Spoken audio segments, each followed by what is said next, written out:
The auction room smelled faintly of mothballs and floor polish, a mix of history and disinterest. From the back row, you watch as the crowd murmurs through lots of chipped china and tarnished brass lamps, until a dusty painting is lifted to the stage. It's larger than the others, its colors muted like an old bruise. The frame's corner is split, the glass streaked with a film of time. The auctioneer chuckles as if to make clear it's nothing special. Decorative piece, unsigned, lot 87, and starts the bid low. Everyone looks away, already bored. But Clara doesn't. From where she stands, something about the brushwork seems too deliberate to be background filler. Maybe it's the way the light slides across a faint underlayer, not quite aligned with the visible image. When the gavel rises, her hand lifts without thinking. A few heads turn. Someone snorts. Worthless, a voice mutters. But as the gavel drops, the painting shifts slightly in its frame, just enough that Clara feels its weight anchor her fingers. It's heavier than it should be, as if holding its breath for someone to listen. Clara carries it home, propped awkwardly in the back seat of her old hatchback, the frame rattling every time she hits a bump. Her apartment smells faintly of turpentine from past projects. She sets the painting on an easel by the window and steps back. In the harsh light of her studio lamp, it looks even duller, the colors flattened under a film of grime. Still, she leans closer. There, a ridge where no ridge should be, like a heartbeat under skin. She brushes at the dust with a cotton cloth and watches as faint, unfamiliar strokes appear beneath the surface paint. Tiny arcs and cross grains that don't match the visible pattern. Her phone buzzes. A friend from the artists' co-op has seen her post from the auction. "You bought that?" There's an emoji she can almost hear laughing. Another message follows. "You've officially collected garbage." Clara smiles thinly, but a voice inside her won't quiet. Something about the irregular weave of the canvas, the uneven varnish, the strange, almost deliberate scratches. It all whispers of a story rewritten. The next day, she insists on showing it to a local appraiser who handles estate art. He looks it over for less than a minute before declaring, "Mass-produced copy, late 20th century, fake wear, fake distress. This texture, factory finish." Then he taps the corner with a pen and shakes his head. "Maybe $10 for the frame?" Clara thanks him, tries to keep her dignity intact, and walks the painting out under her arm. The sunlight outside feels judgmental. She drives home with the radio silent, glancing at the image in the passenger seat, like it might finally confess something. She sets the painting again under fresh light that evening, her patience frayed, but curiosity sharpening. The paint under the top layer still catches differently under the lamp. She tilts her head, noticing how a faint ridge arcs near the bottom edge, almost like a letter half hidden by repainting. She fetches a magnifier. There's definitely a mark buried there, possibly an initial, though most of it's gone.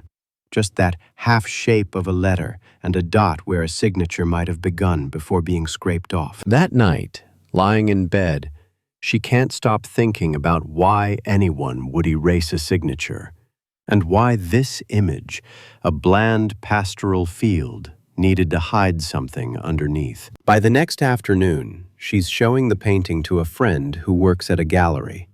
The friend smiles the way one does when humoring obsession. "Every flea market piece has a secret to tell if you stare long enough," he says gently. Sometimes the secret is just that it's ordinary.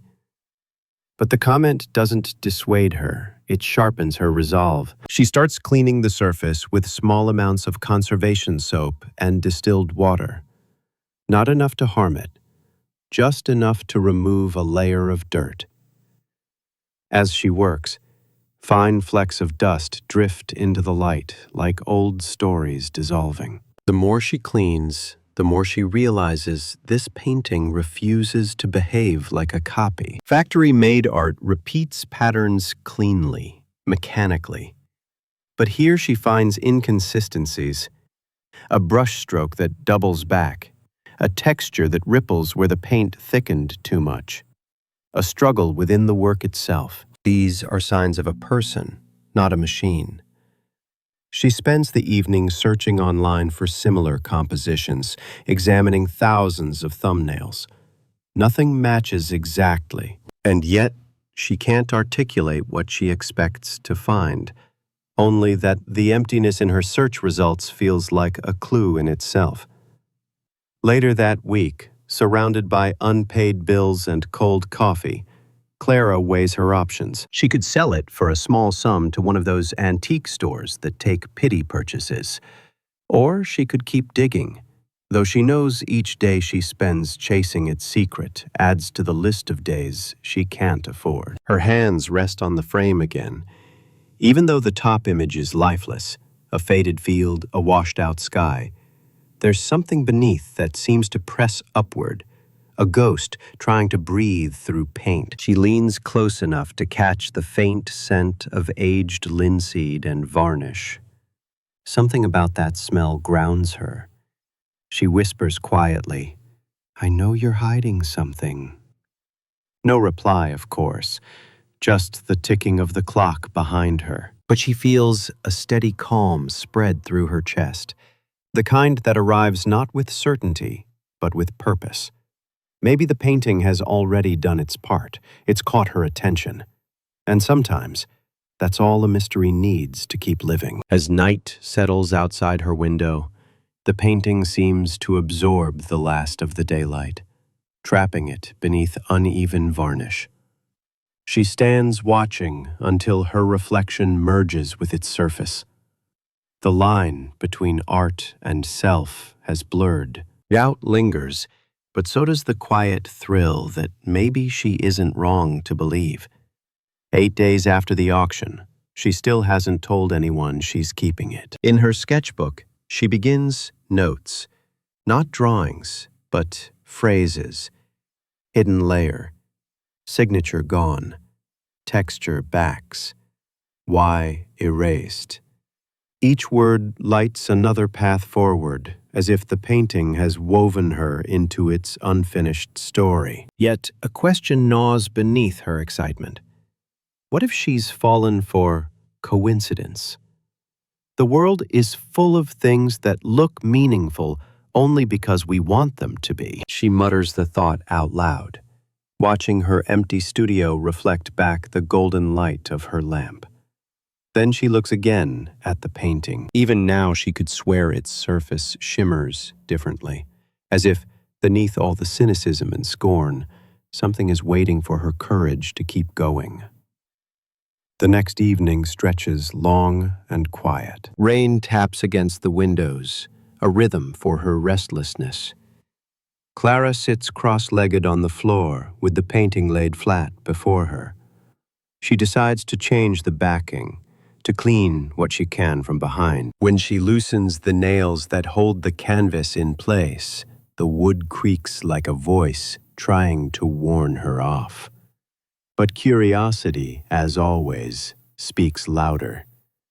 The frame's back gives way with a reluctant sigh. The old canvas smells faintly of smoke and dust, of some past lost to time. She brushes a thin layer of grit away with her fingertips and feels an uneven spot no larger than a thumbprint near the lower edge. The fabric there feels different, slightly thicker, almost doubled over. A soft tearing sound breaks the silence. She lifts the edge carefully and reveals something unexpected underneath. Another weave fused to the back, darker, stiffer. It's almost as if the current painting had been laid over another. Her breath quickens. The light catches on faint graphite marks beneath, half erased by age. She hurries to her desk and brings back a small inspection lamp, adjusting its neck until the narrow beam grazes the exposed layer. Shadows deepen, and for a moment she sees only scattered lines. Then her eyes adjust. Inside the narrow opening, faint strokes form the outline of an eye, just one, gazing upward from charcoal grayness. The sight jolts her. That stare, unfinished but deeply human, feels alive. She leans closer, whispering before she's aware of it. "Who are you?" No answer, except the hum of the lamp and the shallow rasp of her breathing. She runs her finger along the edge of the tear. Beneath the surface image, the dull field, lies another that predates it, sealed away like a buried confession. The realization unsettles her more than it excites her. If she pulls further, she might destroy something irreplaceable. She steadies her hands, breathing through the panic of possibility. Then, using fine tweezers, she widens the tear by millimeters until the half-concealed figure grows clearer. It's a woman's face in sketch, the soft slope of a cheek, the beginning of hair, eyes that look as if they'd been caught in mid-thought. Clara sits back and presses both palms to the floor. Her chest flutters with that blend of disbelief and awe that exists only in moments when proof replaces speculation. There is something hidden here. At her computer, she begins searching art references late into the night. The words, "canvas reuse 19th century," lead her down a tunnel of studies. She learns how artists, especially those short on funds, often painted over earlier pieces. Some did it to recycle materials, others to hide work they didn't wish the world to see. In some cases, lost paintings survived only because another artist used them as a base. Hours pass unnoticed. She scrolls through museum sites, conservation blogs, sparse academic PDFs. Patterns start to emerge. Certain pigments, especially the ones now faintly visible under her scan light, belong to a small circle of late 180s painters known for optical layering, a technique that vanished after a catastrophic studio fire. The story feels almost too perfect to fit, and yet the details align. She leans back, mind thrumming. Could this be one of them? The day blurs into dawn before she forces herself to sleep. When she wakes that afternoon, sunlight pours through the blinds, and the air smells of stale coffee and oil. The painting waits on the easel like an accomplice. Unsure whether it's paranoia or intuition, Clara emails a photograph of the hidden layer to a university art historian she once met at a public lecture. She writes a brief note. Possible underpainting discovered beneath 20th century copy, seeking identification. Then she sends it off and waits. Hours turn into days. No reply. Her restless thoughts loop like static. She sketches the unknown face repeatedly in her notebook, trying to reconstruct what little she's seen. With each attempt, the expression shifts from sorrow to calm to defiance, as if the woman herself is resisting translation. One evening, after too much coffee and not enough food, Clara returns to the canvas to clean around the tear. She means only to dust it, but her hand slips, widening the gap with a fragile crack of dried paint. She curses under her breath, but then stops. More of the image peers through. Not just eyes now, but hints of fabric near the neckline, and what seems to be a faint oval in the background, perhaps a mirror, perhaps a window. Her pulse quickens again. It's a portrait. Definitely a portrait. That night, outside, rain returns, hypnotic against the glass. Clara stands in front of the half-revealed figure until she can almost convince herself it's breathing. She wonders about the life caught between layers of pigment, the person beneath, the artist above, the years that buried them both. She wonders if the painter wanted this secret found or forgotten. Days later, she tries calling the university department. The assistant who answers says the professor is abroad for several weeks, offers to forward the email again. She thanks them, hangs up, and sits staring at the silent phone. The silence sprawls wider. Bills gather. Her commissions remain half-finished. Meals shrink to toast and whatever's left in the fridge. Sleep comes less often. Even so, her energy doesn't fade. It tunnels inward, fed by obsession. She studies the pigments under a small UV flashlight, watching parts of the surface glow faintly. Ultramarine sparks where none should exist in a mass-produced print. The cheaper reproductions from decades past never used genuine pigments. This confirms what she's come to suspect. Her dull pastoral top layer was a later disguise. Someone deliberately consumed an older masterpiece beneath new paint. She prints out reference pages from conservation archives, each marked with streaks of yellow, blue, and red light under analysis. Her makeshift desk becomes a shrine of fragments. On the fifth night, insomnia pushes her to social media, where she decides to ask for outside opinions. She photographs the exposed portion carefully, adjusting for glare, cropping out the dusty frame. Then she posts it with a caption. Can anyone identify period or school of this underpainting? Hours pass. A handful of users scroll by, commenting half-hearted guesses, student work, unfinished restoration, random accident. One suggests she sell it for fun money. Another insists it's fake drama staged for clicks. She sighs, about to delete the post, when a final alert appears beneath. The comment is brief, almost cryptic. Don't touch it further. I think I know what this is. Her heart jolts. The username is familiar in tone, but not in meaning, something that reads like an alias from a professional field. No profile picture, no history of posts, just that single warning. She reads it twice, 3 times. The phrasing doesn't sound skeptical, it sounds urgent. The kind of message written by someone who's seen too much to joke. A strange relief threads through her anxiety. After weeks of disbelief and dismissal, someone else senses what she's begun to suspect. She types a short reply. Can you tell me more? No answer yet, but for the first time in many nights, she feels she isn't entirely alone with it. She sits back in her chair, watching the faint eyes beneath the torn canvas catch the dim light of her desk lamp. The painted gaze meets hers, as though waiting for the next move. The rain keeps falling, steady and patient, while beneath its rhythm, the truth of the painting breathes quietly, waiting for someone to listen. 3 days pass before the message returns, a direct one this time. My name is Marcello. Don't make more incisions. I can drive up tomorrow if you'll let me examine it.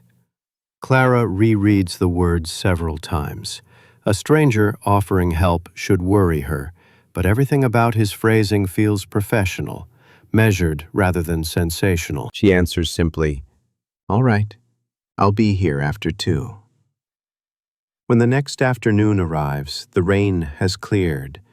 The light outside is wet and silver, reflecting off every parked car. Around 2:15, a vehicle hums to a stop on the street below her window. A man steps out holding a narrow black case. He moves with the easy caution of someone who has handled art longer than conversation. She meets him at the stairwell, uncertain whether to shake his hand or simply open the door. He offers a polite nod instead, his expression both neutral and alert. You're Clara, he says. His accent places him somewhere along the Mediterranean, though age and travel have diluted it. And you're Marcello, she replies, ushering him into the studio. The painting stands propped under the lamp exactly as she left it. For a moment, they both say nothing. He sets down his case and crouches a few feet from the easel. "You found this at an auction?" She nods. "Small town sale, no provenance." They thought it was just reproduction decor. His eyes linger on the torn section. "And you uncovered this by accident?" "I was cleaning it. The fabric doubled here, see?"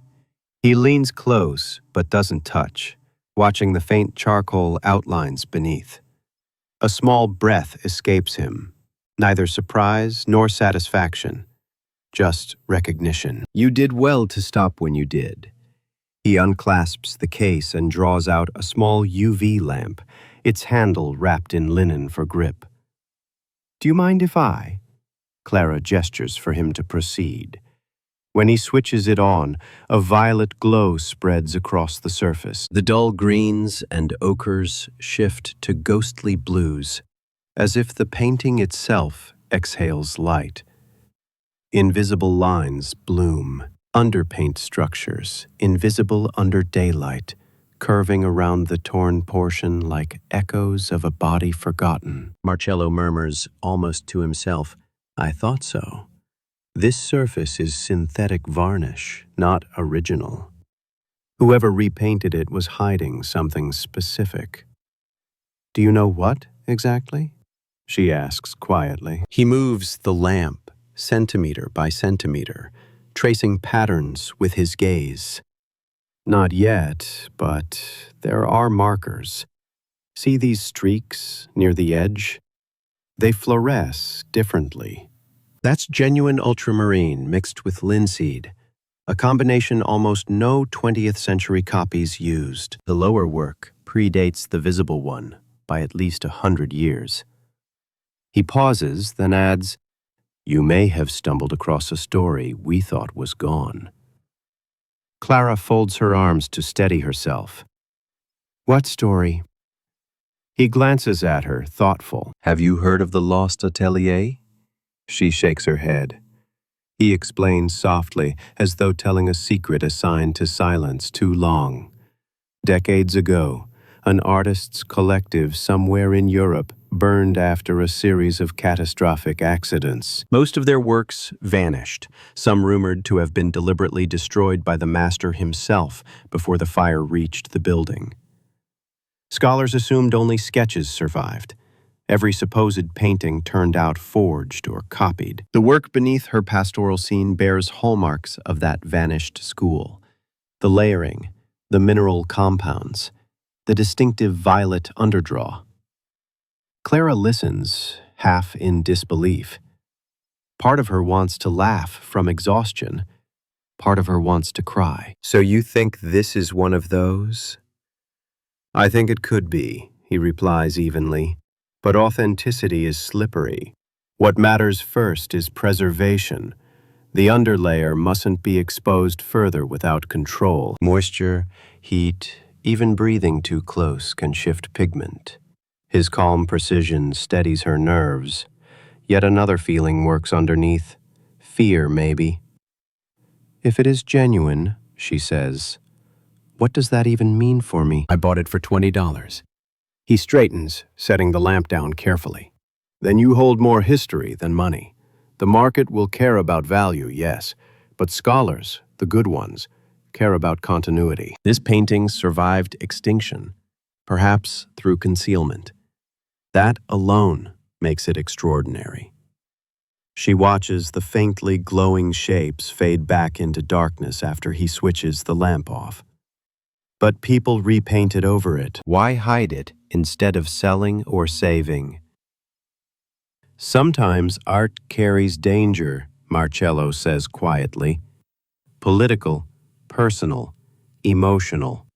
Some creators destroy what others deem precious because it reveals too much."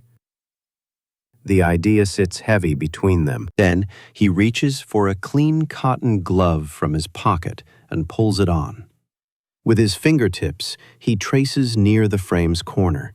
Tiny, fresh oil smudges glimmer where someone once handled the piece, bare-handed. These, he notes, are recent.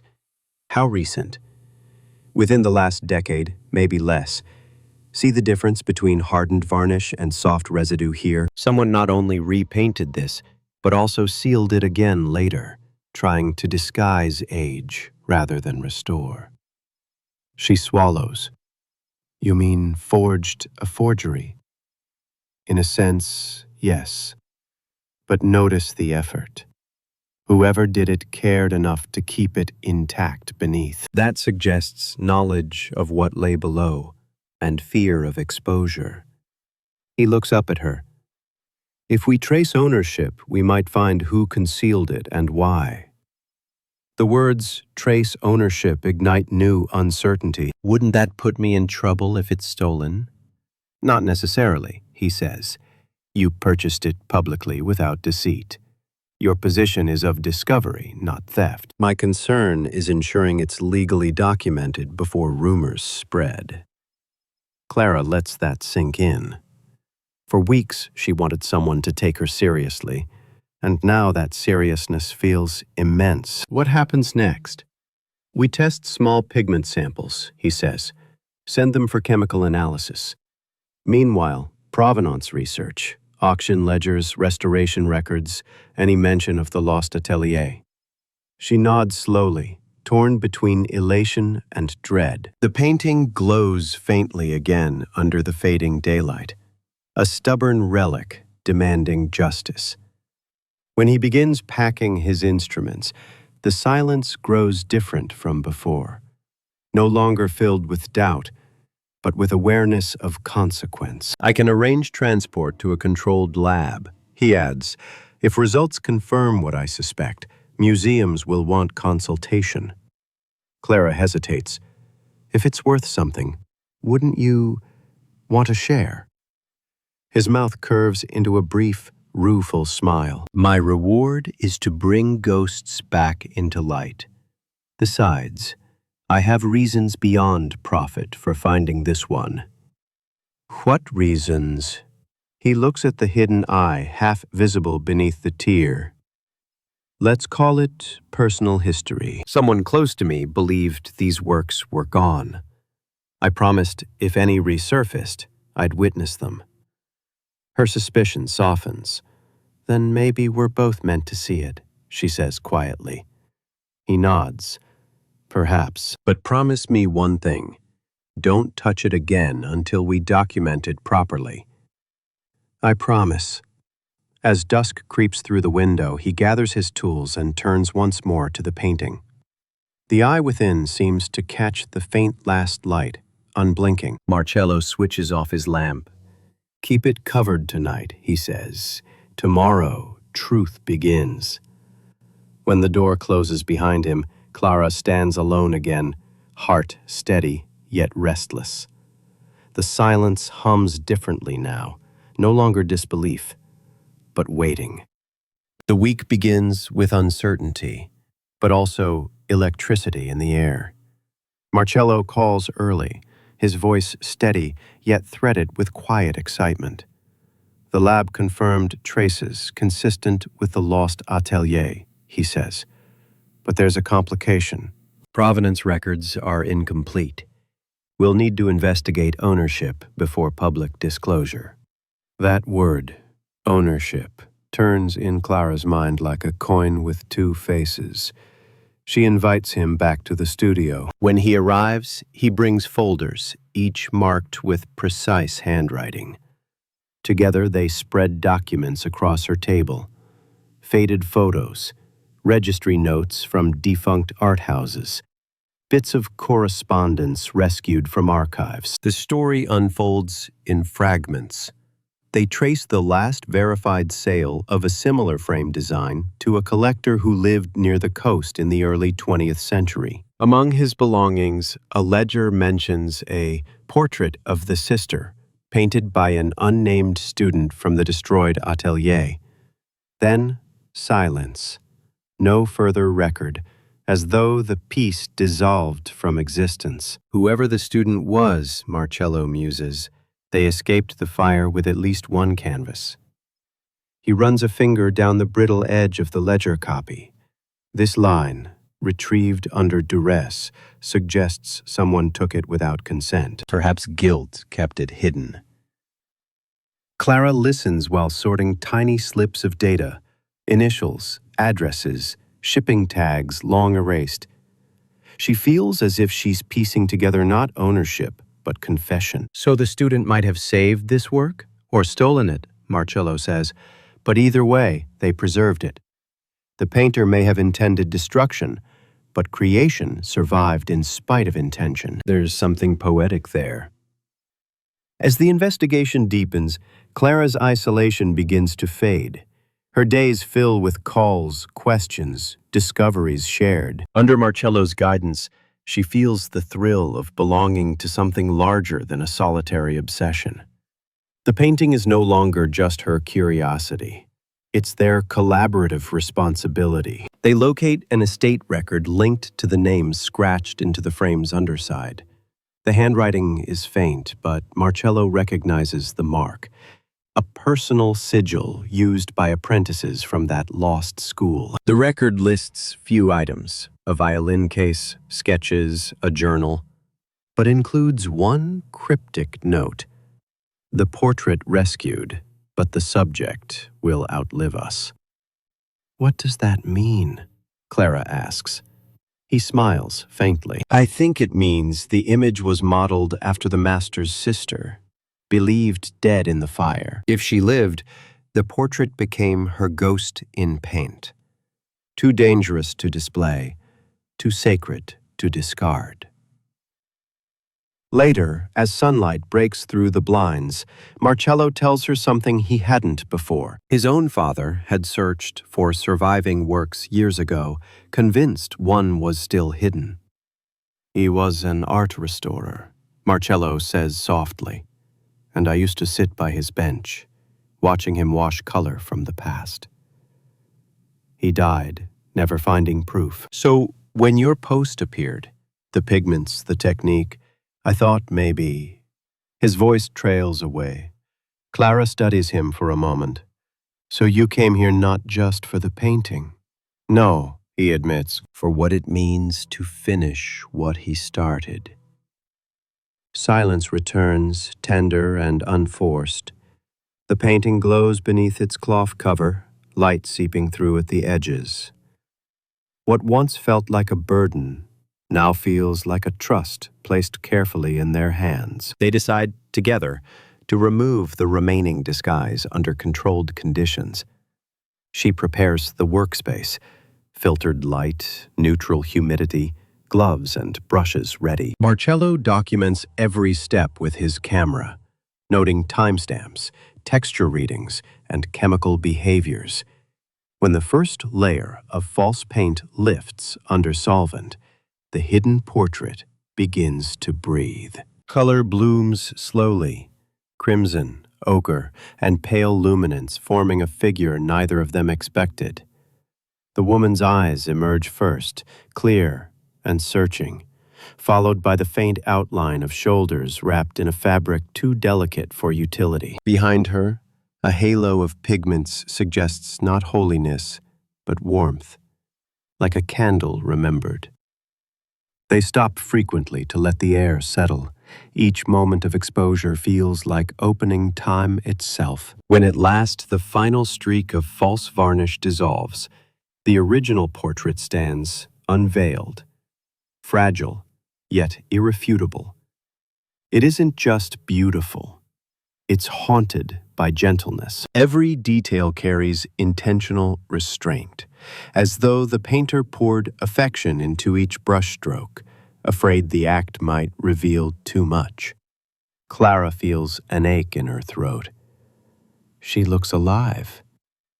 Marcello nods, eyes glinting under the desk lamp. Paintings like this were meant as farewells. If the sister survived, this may have been his promise to remember her. They step back. For a moment, neither knows what to say. The silence feels too sacred for analysis. Eventually, Marcello exhales. Now we contact the Conservation Trust. It deserves preservation under their care. Clara hesitates. that means giving it up. Yes, he says gently, but also guaranteeing it endures. The pause stretches long. She recalls the laughter at the auction, the months of doubt, the quiet nights staring at uncertainty. To hold the painting now feels like holding history itself, something she discovered through stubborn belief, now called to let go. She signs the paperwork 2 days later, transferring custody to the Conservation Institute in Marcello's presence. The document lists her as the private party of recovery, not owner, recoverer. The term feels right. That evening, movers from the Institute arrive in unmarked uniforms. They handle the painting reverently, sliding it into a climate-controlled crate. As the lid closes with a soft click, Clara's chest tightens. It feels like saying farewell to a companion who revealed truths through silence. After they leave, the apartment empties into a kind of quiet exhaustion. She stands by the window, watching the van's red taillights fade down the street. Relief mingles with grief, liberation with loss. Marcello stays behind for tea. No celebration, no grand remark. They talk instead about irrelevant things. The weather, what the next project might be, how art can be both fragile and endlessly resilient. At one point, he looks toward the now empty easel.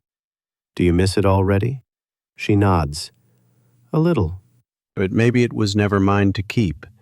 That understanding, he says, is what separates collectors from caretakers. When he finally departs, he leaves her with a small envelope. Inside lies a photograph of the painting as it appeared the moment they finished uncovering it. On the back, written carefully in his unmistakable handwriting, are 4 words. For those who listened. Clara places the photo on the wall where the painting once hung. Light from the setting sun cuts across the surface, scattering gold across her studio floor. She stands in that glow, feeling emptied yet full, a vessel through which a story passed. For the first time in months, she turns off the lamp before sleep without hesitation. Somewhere far away, conservators will be studying what she found. Somewhere in the layers of pigment and flame, the artist's memory has reclaimed its breath. And here, in her quiet apartment, the absence itself feels alive, humming with the memory of everything the painting remembered. Months later, Clara visits the conservation lab. The air smells faintly of linen and varnish, and the recovered portrait hangs under soft lights. Its colors breathe again, gentle amber, quiet blue, alive but solemn. A small plaque reads, "Recovered from private collection. Unidentified owner's perseverance preserved it." She doesn't correct the anonymity. The wording feels right. Marcello stands nearby, hands clasped behind his back. Their eyes meet, and no words are needed. In that silence, gratitude passes like a small current. The painting's surface glows, and for a heartbeat, she senses the artist's hand moving once more. At home, the wall where it had hung remains bare except for the faint outline of dust. Sunlight spills across it each morning, a quiet reminder that discovery often means letting go. Clara smiles, whispers, "Thank you," though she isn't sure to whom. Some stories sleep until someone listens. Subscribe for more strange, hidden discoveries waiting just beyond the obvious.